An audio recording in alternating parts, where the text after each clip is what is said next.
Hello, everybody. We have a great show for you here today on this rare Sunday edition of Newsflash. We'll try to do another one tomorrow because we missed the one on Friday, but we have a great show for you today. We're going to be talking about how, quote-unquote, coward and phony Tim Pool became one of the biggest political YouTubers, if not the biggest in terms of just broad influence in this country by just being a complete and total moron.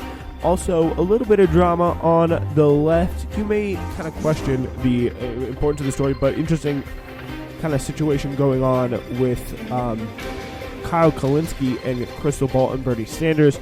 Bernie Sanders was on the Crystal and Kyle podcast recently, and as it happened, it seemed Bernie pretty much refused to do the interview with Kyle and only did it with Crystal, and then kind of, that rubbed me the wrong way because Kyle Kulinski is one of the big reasons why I'm doing the show, and I was like, really, Bernie? So we're going to break down, there's been a little bit of analysis and kind of a little bit of a digging as to what exactly happened there, so we're going to try and delve into all that for everybody. Of course, we've got a great show for you today. We are starting, though, with the Nina Turner election. Progressives all over the place going to the mat for Nina Turner. I'm going to throw some last-minute bucks to her. Don't know how much good it's going to do because the election is in like 2 days. So I don't know how much good it's going to do, but I'm going to donate to Nina, and everybody else should as well if you have the means to and you feel like it, and you make a big difference in the campaign, and really put forth all your resources to kind of stop the establishment here, because they are putting out all their resources. I mean, it's not like they have incredibly popular politicians. I mean, really, they could have brought in, if they really wanted to win this race, they brought in Barack Obama to like throw a little video up for Chantel Brown. I mean, maybe that probably would have been a little bit too embarrassing for him. He's not ready to stoop to that level quite yet, but it doesn't seem like they're willing to do that. So it looks like what's going on is Nina Turner, with pretty much the biggest support of the progressive movement, and really the emphasis of it in trying to counter her smearing from her opponent as like this kind of radical person, her endorsements and ties to kind of established Cleveland Democrats. Who knows how she will carry on in government? We're going to talk a little bit about and kind of ruminate a little bit about how there just isn't how effective this kind of electoral path is. With the people in it, and hopefully will Nina Turner be the one today on August 3rd to lead everybody in the progressive left to actually get some stuff done, emerge as someone who is going to be a force to be reckoned with, and it's going to be great to have her in Congress. I personally am feeling pretty good about her winning. I kind of expected, I kind of got it in my mind. I was definitely a little bit worried when kind of Clyburn came out and that poll came out. A bunch of people were talking about how much money is being dumped in the campaign, but it looks like there's been a big a little bit of a swing of momentum in the last minute for Nina Turner. She has great cooperation with a bunch of unions, a lot of kind of Democratic. She's done a great job, at least through her time in the state Senate. She was a state senator. Yeah, state senator, former state senator, to really get a lot of that kind of established black Democratic support in Cleveland, which is something that Bernie was not able to do. And it's something you're probably going to have to do, really, just to at least neutralize that, quote unquote, black wing of the Democratic Party, which has proven to be very, very hostile to any kind of progressive movement. It helps, the fact that she's a black woman. She's also deep ties to that part of Cleveland politics and Ohio politics. She is able to come in there and do that when Bernie, I mean, he just not really could have, he probably couldn't have been able to. I highly doubt he even tried, because he was just like, you know what? I mean, he said it in the New York Times interview, because like, I don't have time. I don't have time for BSing, in the same way someone like Joe Biden, that's all he has time for. And that's a big reason why he was able to get the Clyburn endorsement. Doesn't help, like the fact that Clyburn is deeply and bitterly opposed to Bernie Sanders, wants him probably out of the Democratic Party, or he's not technically even in the Democratic Party as if he had a say at this point. But it is interesting to see, really interesting to see what exactly happens on Tuesday. It is turning nasty, though. We'll get you caught up on the race thus far. as take you this writing here from The Guardian, a hip-hop rendition of I Got a Feeling on electric violin got the crowd jumping. The first glimpse of a 79-year-old Democratic socialist got them whistling and whooping. But this time, Bernie Sanders was not running for president. In a jacket and open-collar shirt, the Vermont senator had come to an indoor music venue in Cleveland, Ohio, to rally for Nina Turner. Not only because she's a close friend, he explained, but to continue his fight for a progressive revolution. This, of course, reminding me of the fact that our revolution has now become pretty much an arm of the Democratic Party when they actually used to do some pretty good work. Funny candidates. Really, really sad to see. But anyway, I can't help but read this in a British accent. I hope you don't mind. The real reason I'm here is we desperately need her in the U.S. Congress, said Sanders, who, as chair of Senate Budget Committee, is enjoying a late career sentence. We have started asking questions that this country has never asked in a very long time, and the result of that is we are transforming politics in this country in Washington, D.C. Turner goes head-to-head on Tuesday with Chantel Brown in a primary in Ohio's 11th congressional district that's being watched closely by Democrats across the nation. Increasingly rancorous campaign has echoed bitter divisions between Sanders and Hillary Clinton in 2016 and suggested the party divisions still run deep. Brown was a council member and county Democratic Party chair. She's in the moderate evolution but not revolution lane, dubbed the anybody but Nina candidate. She's been endorsed by Clinton House Majority Whip Jim Clyburn, who praised her substance at a sparsely attended black church in Cleveland on Saturday. Nice. At the love seeing that. And the Congressional Black Caucus getting behind her as well. They endorsed Elliot Engel over Jamal Bowman. That just shows you how much how strong their values are. Turner, she is a former city council member and state senator, standard bearer of the left. She is the national surrogate. She was for 2016 Sanders campaign and led a spin-off organization, Our Revolution, and was the national co-chair of Sanders' 2020 effort. Congresswoman Alexandria Ocasio-Cortez campaigned for last weekend, underlining Turner's appeal to young progressives. But the field also includes Jeff Johnson, the African-American vote coordinator in Ohio for the Clinton campaign in 2016. He said, "It's not the first congressional race to be nationalized, but you would be hard-pressed to show me a nastier one." This is, again, Chantel Brown just getting caught. And, I mean, I really don't think Turner's campaign has not been really very nasty. What really has been really changed the tone of this race is the fact that the Democratic Majority for Israel, which is pretty much a pact that doesn't have a lot to do with Israel, but is pretty much a front group for people like Clyburn, people like Clinton, people who really run the Democratic Party and want to keep the left out at all costs. The right wing of the Democratic Party absolutely dumping money in this campaign. They've done things against pretty much every major left candidate since Bernie Sanders that's come up. They have dumped some serious money into trying to defeat. Also, I believe in 2020, the 2020 elections, their primaries, what happened was, I think every single candidate of the squad had a DMFI PAC created against them. So some sort of DMFI spending put in. And they're saying mailers like, oh yeah, Nina Turner opposes Medicare for all because she voted against the 2016 DNC platform. And she tells you, yeah, here's what I'm a Democrat. I'm running as a Democrat. This has been her message. And I'm running as a Democrat. And what you cannot do is define me, because I've had deep ties to the Democratic Party. But what type of Democrat am I? I'm a Medicare for all Democrat, Green New Deal Democrat, working class Democrat, and really emphasizing that has been huge for her and trying to get past some of the policy smears from Chantel Brown. Let's take a look at some clips from her rally. We are going to, let's give it a play here, and see what's what. This is we have someone talking now. But yeah, we're going to have to put it on in a second. But we are going to see no one I recognize yet. Keith Ellison, there's Cornell. Let's listen to a little bit of Cornell Wells. This is yesterday.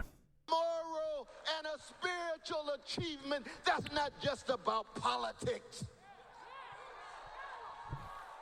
And that's why we can say to some of our brothers and sisters who are part of the corporate wing of the Democratic Party with their milquetoast neoliberalism, we say we want vision, integrity. We want to focus on the least of these, the poor, the working class, everyday people. That's who Nina Turner is. Are you ready, Cleveland? Are you ready, Akron? Let us march. Let us march. Let us march. There he goes. That's Cornel West yesterday in Cleveland, getting the crowd real hyped up. One of the best speakers for the progressive movement, for the Bernie Sanders campaign, all over TV. And known for playing classical. All right, who's coming up next? We got a violin girl, and we got Bernie. Okay, here comes Bernie. He's going to go for a little bit. Don't know how long. Gonna feel it out here. We're live. And I were talking about. All right, let's listen to a little bit of Bernie. Let's see how long it goes for. And Nina knows that we can create many millions of good-paying jobs as we transform our energy system away from fossil fuel to energy efficiency and sustainable energy.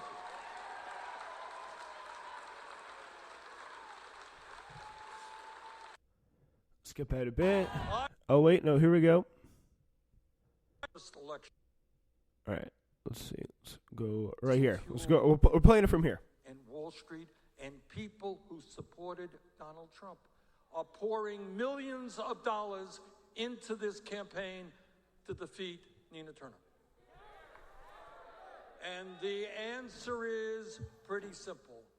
They know that when she is elected, she is going to stand up and take them on in the fight for justice.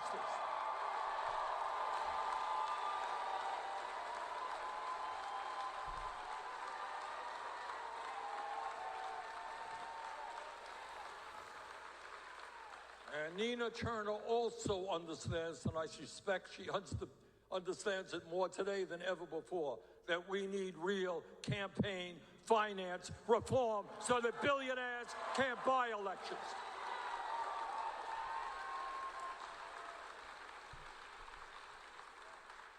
How disgraceful it is that these big money interests, they don't even have to disclose who they are, pouring in huge sums of money. Let me conclude by just saying this. You're looking at a guy who won his first election as mayor of Burlington, Vermont, by 10 votes.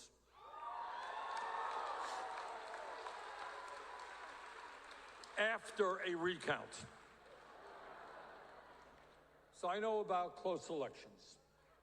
My suspicion is that here in the middle of the summer in Cleveland, the voter turnout is probably going to be fairly low, which means that every single vote counts.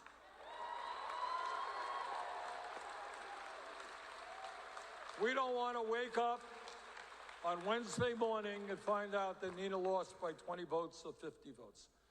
So I'm here to just urge you that if you want somebody in Washington who throughout her entire life, and I know Nina well, and in the deepest part of her soul, believes in justice, believes in economic justice, racial justice, social justice, environmental justice. If you want somebody who's not going to be just another member of Congress, but somebody who has the guts to speak out on the important issues and fight for working people, I am here today to urge you to elect Nina Turner as your next member of Congress.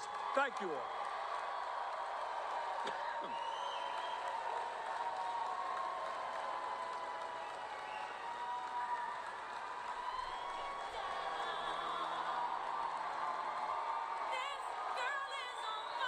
I like that Nina Turner coming out there.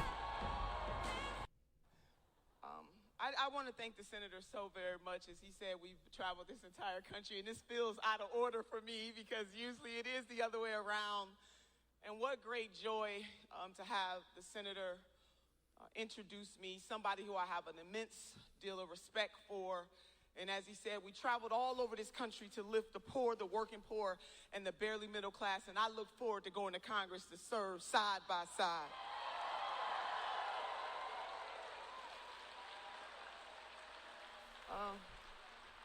To my son. Yeah, so that's Nina Turner there. Doing it for the poor, the working poor, and the barely middle class there. Going to be absolutely amazing to see her, God willing, in Congress by Wednesday. That's just going to be absolutely amazing. And she's hopefully, the real test for her is, can she whip that squad into place? All right, in a minute, we're going to talk about coward and phony Tim Pool. What's up with him? That's next. Ladies and gentlemen, thank you so much for listening to the Spencer Walsh Radio Network. I want to tell you a little bit about our lineup for this summer. We start off with Newsflash, all new, of course, every Monday, Wednesday, and Friday. You can't miss it. It's our flagship show to get caught up on everything happening in the world around you. But stick around for some history and some entertainment. Learn about all the things you never learned in history class every Thursday with Hidden History. And get ready for a fun night out, or turn your living room into the club with uncultured live mixes every Saturday all summer long. The Spencer Walsh Radio Network is your home for summer sounds coming all season long. Every podcast is available everywhere, so you have no excuse not to listen. Want to take a moment today to get into this from the Daily Beast. This is Robert Silverman. By mid-afternoon of January 4th, it had become increasingly clear that a slew of far-right actors were gearing up for violence by the Capitol. Again, here in the Daily Beast, this is about Tim Pool. He derided and dismissed the accurate reporting out of hand of all the ideological enemies Pool rails against on YouTube for a daily audience of millions each day. Few stack up to the mainstream press. In his time, then, the coverage of then-President Donald Trump's instigations and the mounting threats was yet another example of the media's depravity, he said.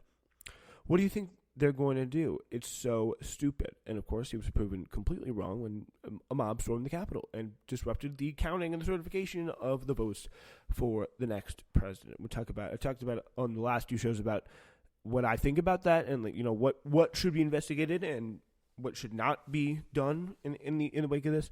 But it really happened. It's not like I think that's what, again, it's striking a difficult balance between reacting and not overreacting. But this is something, and his rhetoric here directly led up to this situation. To date, nearly 600 alleged rioters, a mishmash of Trump backers, QAnon adherents, and members of militias and extremist groups have been arrested. Throughout the autumn of 2020, the wildly successful YouTuber pundit had spent countless hours hyping up blinkered legal strategies and half-baked fantasies about voter fraud, animating the online right. At the same time, in each video, Pool tried to separate himself from the hardcore conspiracy theorists because, of course, he was just commenting on news. Well, what Pool kept secret from his younger, overwhelmingly male, decidedly right-leaning audience during this time is he seemed to have a pretty good idea of what might happen on January 6th.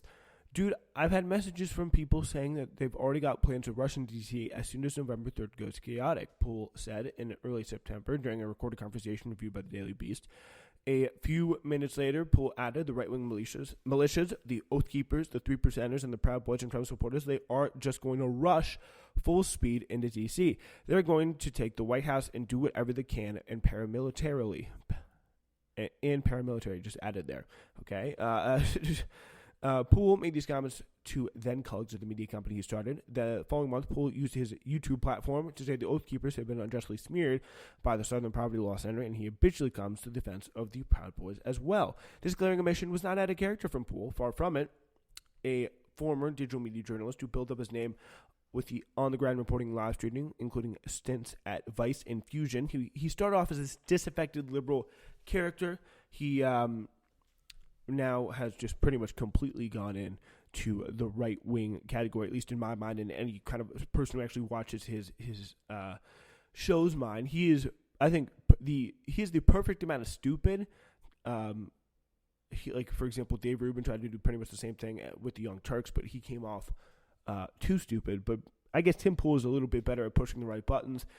He has found his way to millions of people on his own successful YouTube channel, and Dave Rubin not doing too well. He's just had kind of L after L in multiple areas. So, and Tim Pool, though, if you buy his branding, he stands in contrast to the bulk of his journalistic peers. Evil liars, he says, who supposedly capitulate to the agendas of Black Lives Matter, Antifa, Democrats, big tech companies, feminists, and the like. This self-generated mythology and anti-authoritarian truth-teller whose success stems from confronting the machine, as Bull puts it, bears little resemblance to reality. What a surprise. Here is, I'm always skeptical of these Daily Beast hit pieces here, but Tim Pool, not a good person to be sure. Contrary to the overall manner in which Poole portrays himself, he was not an intrepid field reporter and streamer who barreled into conflict zones with an unshakable desire to ferret out the real story. Poole was at times reluctant to leave the safety of his hotel room, according to several of the nearly 30 former co-workers and other acquaintances from the past decade who spoke with the Daily Beast. He'd come across as uninterested in interviewing subjects or doing much research. He's incredibly lazy. What a surprise. Wow. During shoots, Poole's head was frequently buried in his phone, diligently tracking social media, only to blame his co-workers or equipment when he couldn't live up to his clippings. Poole's main focus was when reporting those on the ground with him said was drawing him attention to himself.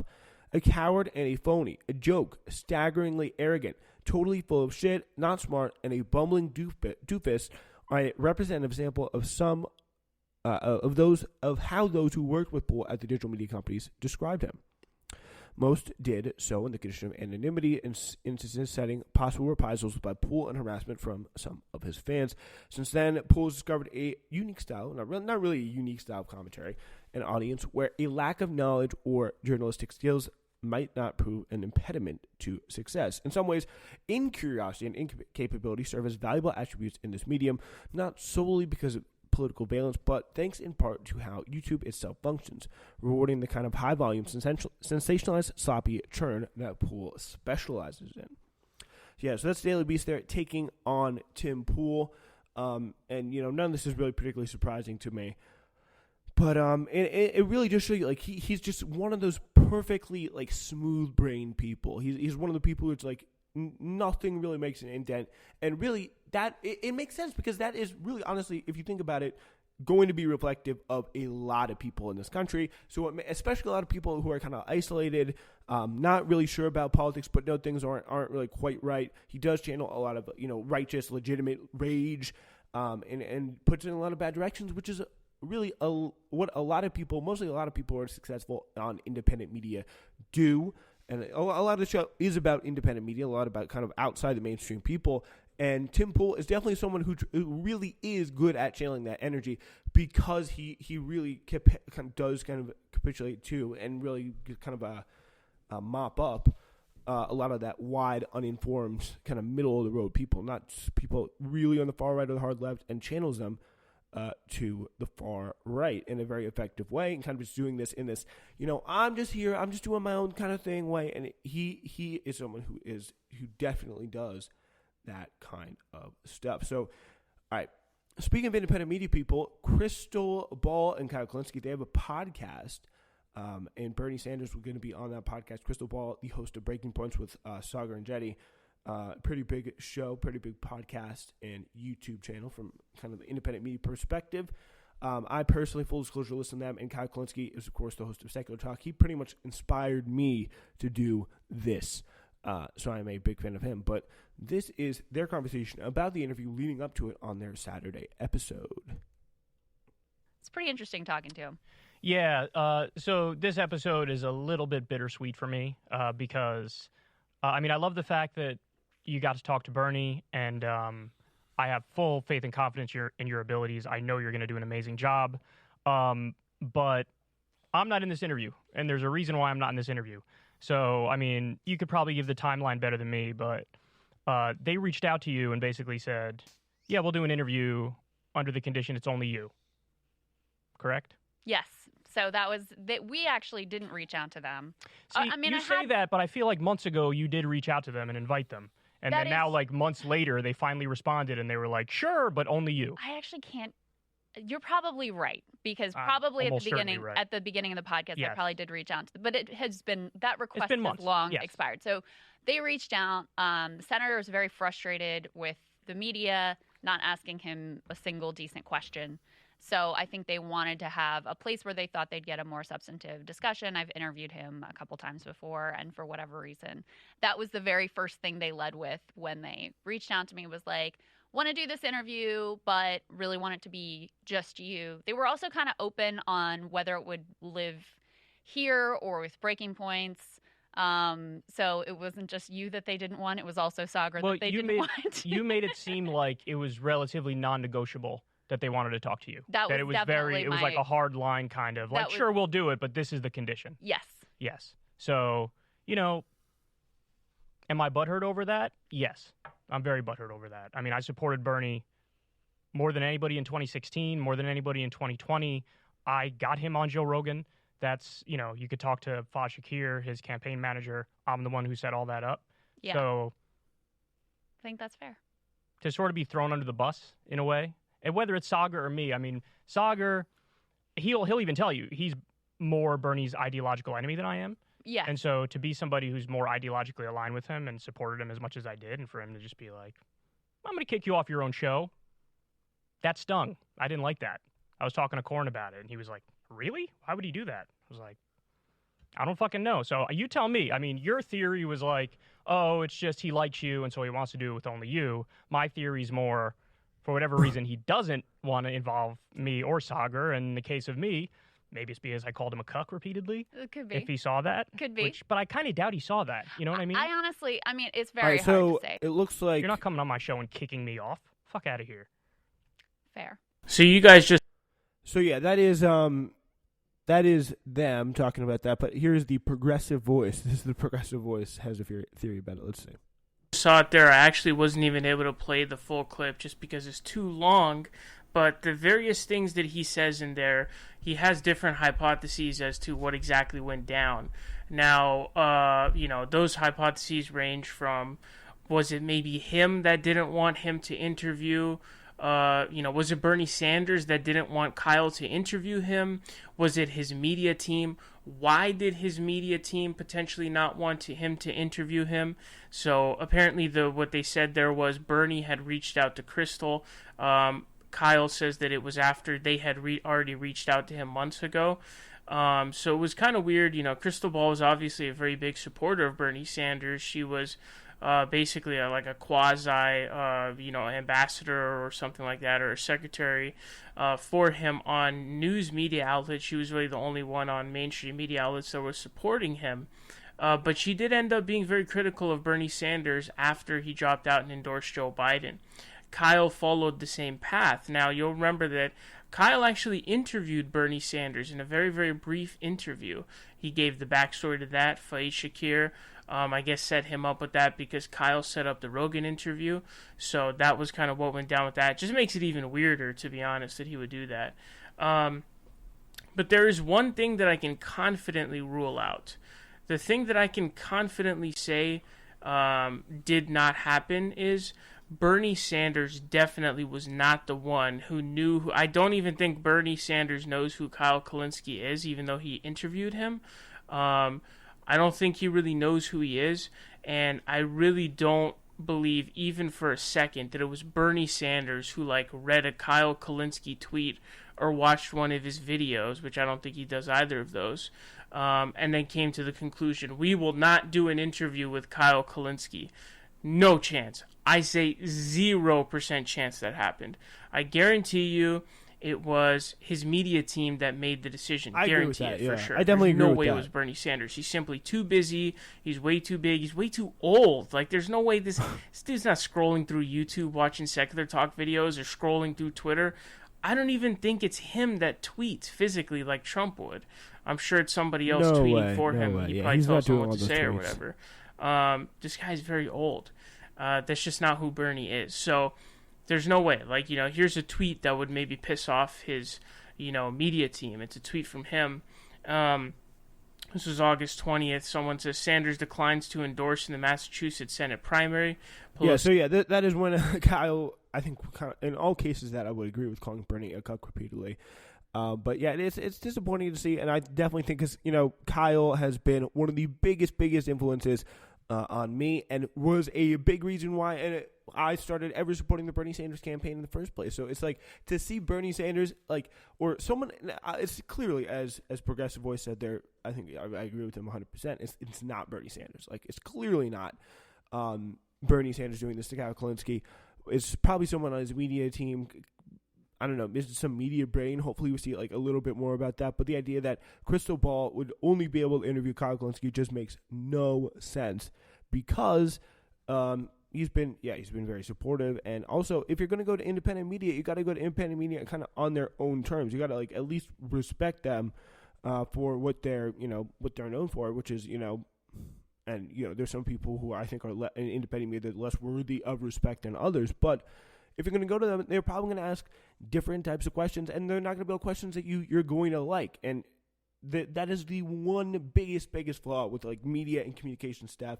They are too unwilling to put their candidate or put the person they're working for up to the test because they just think they're unable to respond. I think Bernie would be able to answer his questions, and why not just have a substantive conversation where there's no bullshit mixed in between, just a competent interviewer sitting down with the politician, and they answer it on their own terms without any kind of media talking points and actually explain their thinking. For example, there was an instance of this that has been going around on Twitter with Cori Bush. He was explaining to Max Blumenthal, who is reported mostly on foreign policy, but talking a little bit about the eviction moratorium.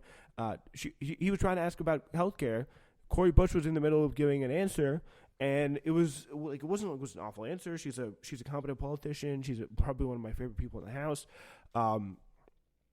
And she just pretty much gets dragged off. She gets dragged off by her staff. This guy comes up in his face, and Max Blumenthal says, no, you can't interview anymore, sorry.